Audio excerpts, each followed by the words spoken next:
હું આહવાન કરું છું કે આજે અહીંયા મોરબી આખા જિલ્લાથી લઈને અમે છેક સુધી ગાંધીનગર એક્ટિવા લઈને રેલી કાઢીશું જો સરકાર અમને જવાબ નહીં આપે તો.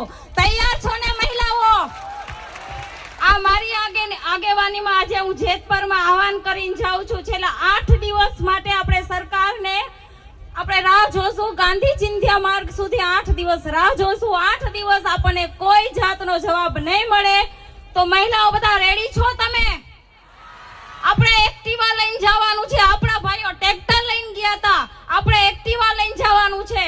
અને હવે ખાસ કરીને હું એક નમ્ર વિનંતી કરીશ કે જ્યારે આટલા વડીલો 55 વર્ષના વડીલો જ્યારે અન્નનો ત્યાગ કરીને બેઠા હોય તો મને એવું લાગે છે હવે જુવાનિયાઓને પણ હવે છે ને કોલેજ છોડી અને અહીંયા સાવણીમાં આવી જવું જોઈએ. અને દીકરીઓએ પણ આપણા બાપની જમીન ઉપર જો અદાણી જો રાજ કરતો હોય ને તો દીકરીઓ બધી પણ છાવણીમાં હાજર હોવી જોઈએ. કેમ કે હવે આપણે લડાઈ કરવાનો સમય આવ્યો છે. યંગ જનરેશનને આગળ આવીને લડાઈ કરવાનો સમય આવ્યો છે. આપણા વડીલોને આપણે આહવાન કરવાનું છે કે તમે આ છાવણીમાં બેસો, અમે જાશું ગાંધીનગર સુધી લડાઈ લડવા. તમારે અહીંયા બેસવાનું છે. તૈયાર છો ને બધા?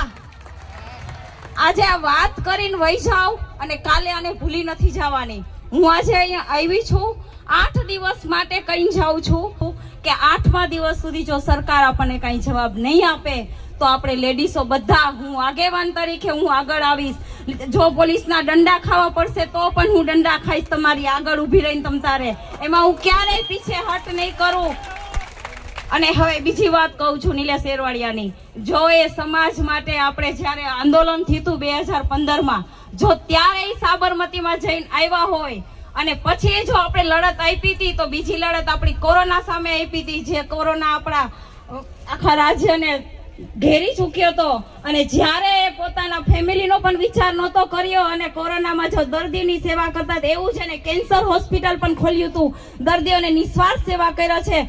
તો આજે તો આપણે ખેડૂતોના જમીન ઉપર કબજો કરેલો અદાણી બેઠો છે, એના માટે લડે છે. તો અમને કોઈ જાતનું કાંઈ નથી. અમે તો કઈ છીએ તમતારે ત્યાં જ રહેજો, અમે તમારી પાછળ ઊભા છીએ તમતારે. એવું ન હોય કે અમે ઘરમાં હોય ખાલી અમે કહેતા હોય તમે આગળ હાલો, પાછળ અમે રેડી છીએ. જો તમને કાંઈ આંચ આવશે તો અમે નીકળી જશું. તમે જરાય ચિંતા ન કરતા.